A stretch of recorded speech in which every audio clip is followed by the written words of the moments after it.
All right. Dear Bold Burr, big fan of your work, humility, energy.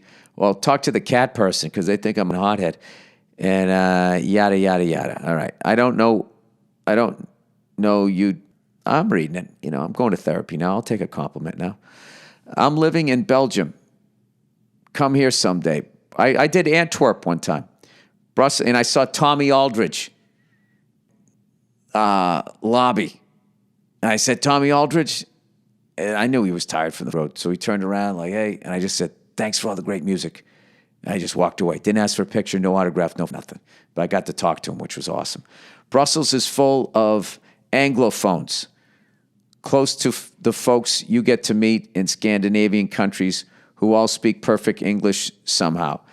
Well, let's not get crazy. They speak English I can understand. Let's not get crazy. Welcome to Sweden. I must say, I struggle to get the whole cancel bullshit going on in the U.S. I know we have it here too, but as a sort of watered down version of what you guys have. Once again, a great U.S. first to spread on the world. Thank you. I know, sorry.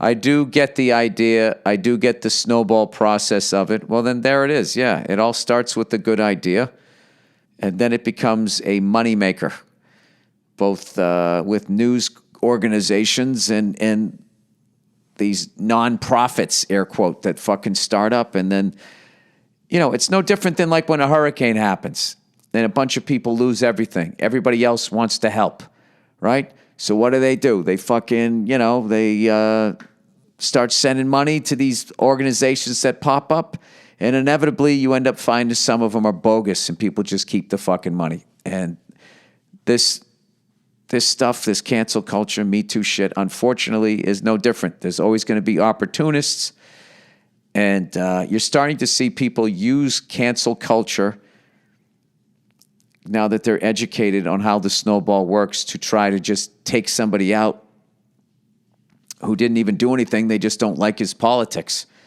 And it is really fucking amazing to watch all of these people that are so-called progressives sit back and say nothing and just let it happen because they also don't like that person's politics. It's pretty sickening. Anyway, I do get the idea, he says, and I get the snowball process of it, yet every time I try to dig a bit into, it seems so disproportionate that I end up confused. Let me explain my confusion.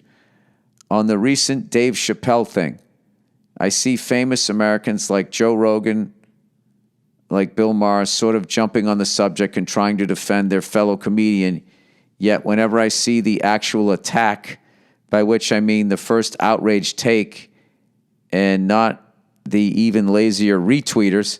Oh, the retweeters are worse. They just see the accusation and then they just write, and I'm surprised why. Actions have consequences. Big surprise. And they don't know. They probably haven't even watched the clip. Anyway, I see some dude or chick with a rather low-quality media platform, mediocre audience, which is what I meant by disproportionate. Yeah, they're the ones that get it going, I guess. I don't know. I try to ignore all of that shit. He goes, I'm not trying to make you say the obvious, I know, right? These untalented wannabe famous douche dick riding the easy train of lazy outrage to get some publicity. This seems very clear. Well, you actually just described most of media. There's just a lot of stuff to look out there, a lot of video games to play, a lot of shit to stream. Every month there's people walking around going, oh my God, have you seen Squid Games? It's the greatest show ever. It's the greatest show since the greatest show a month ago. And everybody's got to stream it and get caught up. So I think news agencies, is that how you say it? News platforms, people getting in trouble gets clicks. So that's what it is. And then when a person defending themselves is, somehow considered going against the narrative, so then they don't really cover that. So they just sort of become, they get used to take people out. It's fucking gross. Anyway, what I don't get is what's the concrete basis of all this shit? Could you define the stages of cancellation for me?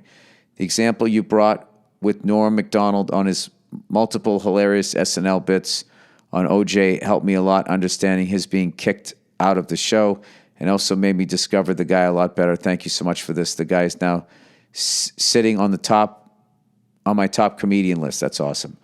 Alongside your ginger ass, of course. There's a big gap between the two of us, but thank you. Hopefully, your more than likely real experience with this can shed a light on the subject. And dude, come to Brussels. Don't make me go to London. These fuckers left the union. They don't deserve you. Also, out of religion and out of therapy, good for you. Now it's time for Zen. Fellow Buddhists here won't push his practice any further than this line. I could get into that Buddhism. I still need a lot of therapy, though. You kind of got to work your shit out. I can't just be like, well, I'm not going to worry about what I can't control. Zippity-doo-dah, zippity-day. Dude, I can't explain cancel culture. I can't explain it to you. I can't tell you that I am a lefty, and I am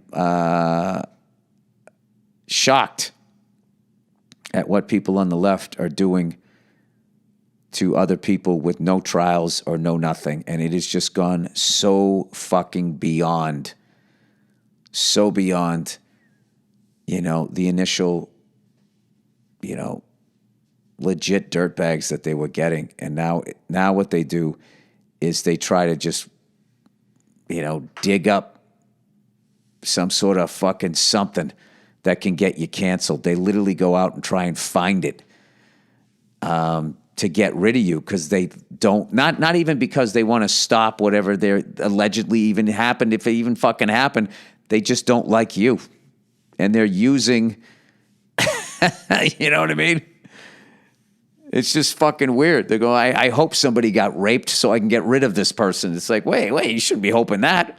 It's gone kind of bananas. And I don't think it's a lot of people that are doing it. And I'm hoping, I feel like there's just a bunch of people in the middle on the left and the right are just sitting there waiting for shit to settle down so they can poke their heads out again because everybody's trying to not get in trouble. And there's got to be a way for the middle, the rational people to be like, hey, can everybody just fucking settle down here? Like, everybody has a right to have an opinion. Everybody can say, can chime in just because they don't agree with you. Doesn't mean you now have to fucking try to end their ability to, earn a living. I mean, does any of that sound crazy? It's fucking bananas. Anyway, girlfriend wants to paint my toenails. Oh, Jesus. Yeah, go fucking buy a doll. Hey, Billy One Punch. I've been with my girlfriend for about 6 months now. I'm 32, she's 30. She's great. We've been getting along well. I've met some of her friends, and we both spent many nights at each other's apartments. I got a couple of tattoos, but she has a lot of very big ones and plans for more. She also has gauged ears. I'm imagining that's when you stick the washer in your ear. And a septum piercing. That's the nose, deviated septum. Yeah, okay. This is all fine, and I find her very attractive. I'm just trying to get her personality across. Most of her belongings are unique heirlooms or just out there like decorative animal skulls or gemstones. I just want your opinion on this thing she keeps bringing up. She wants to paint my toenails. I said no. She said, why not? No one will see. Are you so out of touch with your feminine side that you can't get your nails done in a hidden place? Well, that's an easy answer. You just say yes.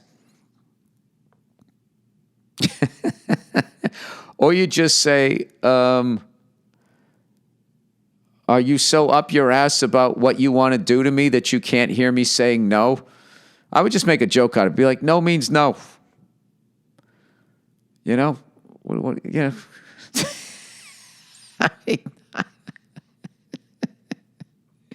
got to give it up to women. I mean, they are just the best manipulators. Can I paint your toenails? No. I mean, no means no. Isn't that what they say? Why not? No one will see. Are you so out of touch with your feminine side that you can't get your nails done in a hidden place? Well, I'm not a woman. Isn't that a good thing? Do you want me to have a big feminine side? Aren't I supposed to balance you out? I mean, you want to go to fucking brunch and go get a fucking bundt cake? I don't give a shit.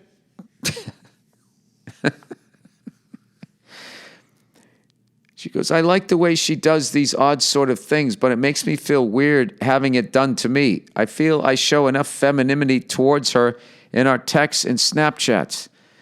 Why do you have to show that towards her?